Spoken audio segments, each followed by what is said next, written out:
છોટાઉદેપુરમાં છેવાડા ગામોમાં લોકો પ્રાથમિક સુવિધાઓથી વંચિત છે। ક્વાંટના આરતીયા ગામે મહિલાએ પ્રસૂતાની પીડા ઉપડતા જોડીમાં લઈ જવાઈ। રસ્તાના અભાવે 3 કિલોમીટર સુધી જોડીમાં ઉચકીને લઈ જવાઈ। રાજબાર ફળિયામાં રસ્તો ન હોવાથી લોકોને ભારે હાલાકી થઈ રહી છે। વધુ એક પ્રસૂતાને જોડીમાં લઈ જવાની ઘટના સામે આવી છે। તો મહિલાને 3 કિલોમીટર સુધી જોડીમાં લઈ જવામાં આવી। મોડી રાતના દ્રશ્ય છે। પ્રસૂતા મહિલા કે જેને દુખાવો ઉપડતા તેને જોડીમાં લઈ જવામાં આવી। હકીમ ઘડિયાળી અમારી સાથે ફોનલાઈન પર જોડાઈ ગયા છે। હકીમ, ત્યાં રસ્તો નથી, સુવિધાઓ નથી, શું છે કે મહિલાને આ રીતે લઈ જવામાં આવી?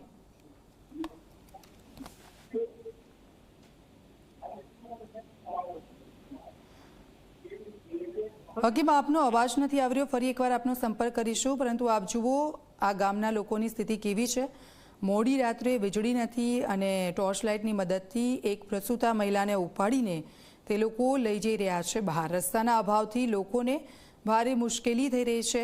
રસ્તો બનાવવાની માંગ અનેકવાર કરવામાં આવી છે। ત્યાંના લોકોને સતત પરેશાની થઈ રહી છે, પરંતુ તેમની આ પરેશાની દૂર નથી કરતું તંત્ર।